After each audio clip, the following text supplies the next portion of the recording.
My name's Samuel Baticola. I'm an accountant by day, DJ 5 a.m. by night, and I'm a watch geek.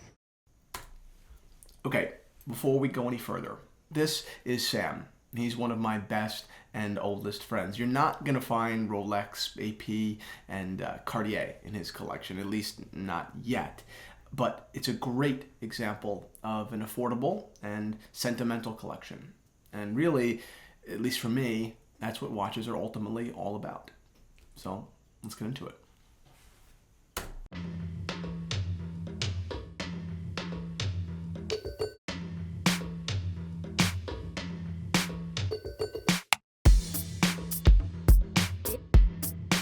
Boom, watch fan.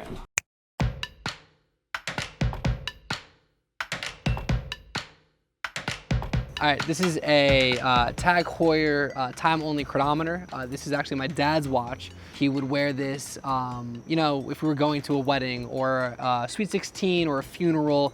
Anytime that he was really dressing up, either, you know, in a pair of dress slacks and shirt or a suit, is the time that he would wear this watch.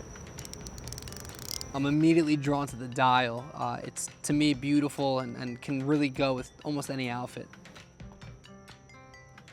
I remember, you know, stealing this watch when I would go out. I think it was my senior dinner in high school. And I was dressed up in a navy blazer, this awesome purple tie, you know, white slim fit dress shirt. I felt like the shit.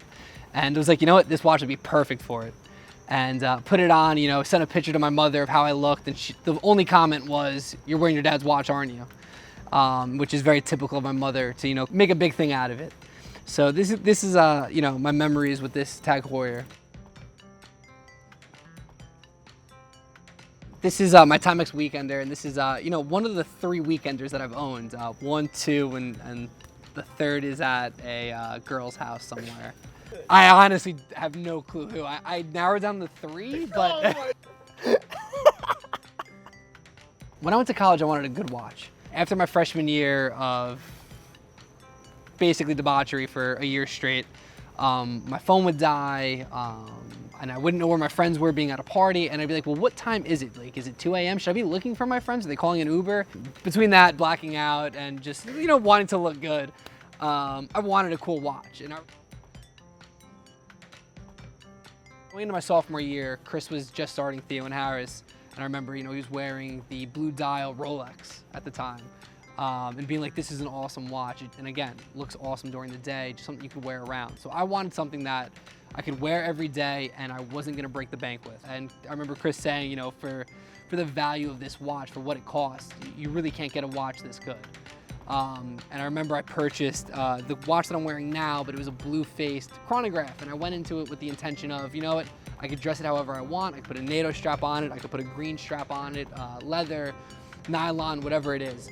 And if I lose it, I'm out 50 bucks. So who the fuck cares? Whether the chronograph or the time only, I mean, it's extremely legible. You know, you can push in the crown and it, you know, it lights up, which is, you know, great when you're at a dark party or at, you know, out at night. The Timex Weekender line, by every mean, is, you know, the definition of my party watch. You know, if these Timexes could tell stories, I'd be in a lot of trouble.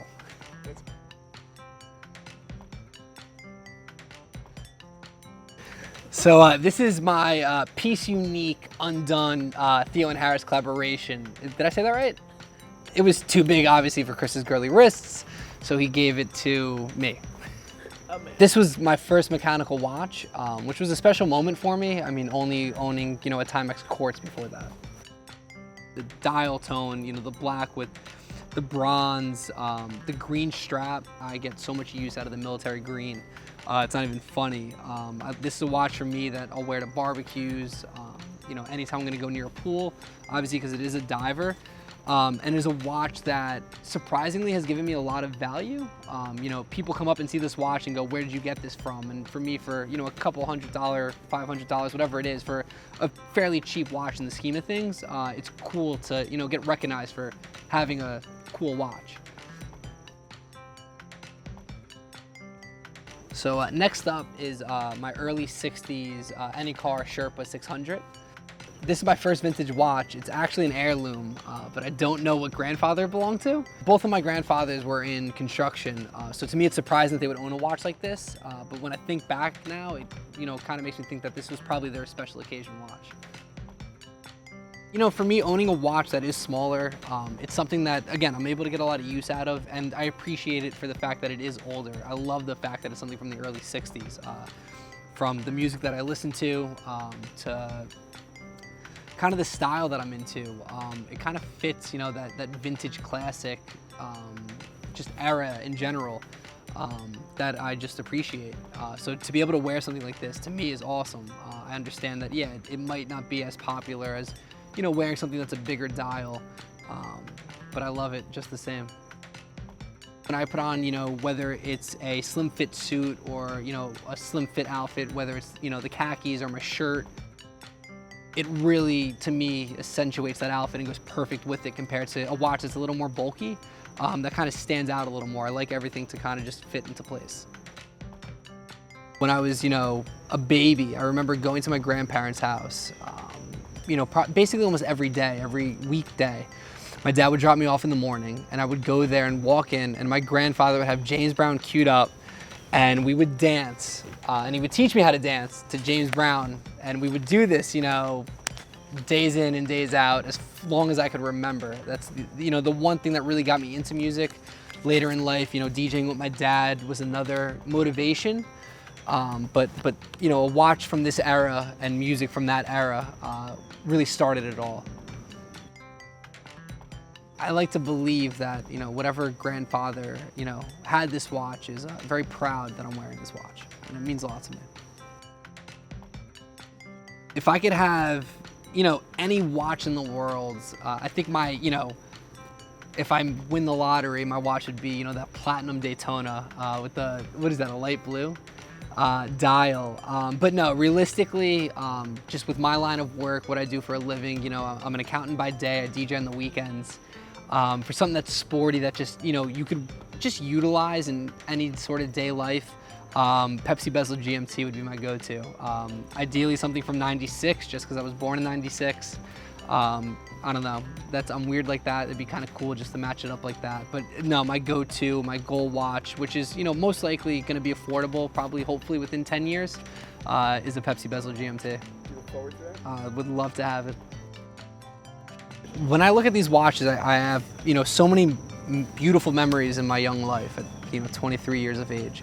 I think of, late nights with my dad DJing, going to Joe's Pizza, at 2 in the morning after doing a wedding. I think of, times with my friend, Joe and Chris at the dive. I think of college, I think of my family. And I just know that each day that I'm able to wear these watches, I think of the future memories that I'm gonna have, building up to the time that I get my GMT, because I know one day I'll reach it. And just all in all, I couldn't see myself getting rid of any of these watches. They really had a big role on forming, who I am as a person, as a man. And I know for a fact, when I'm 50 and older, I'll still be rocking a Timex Weekender, just because it's who I am.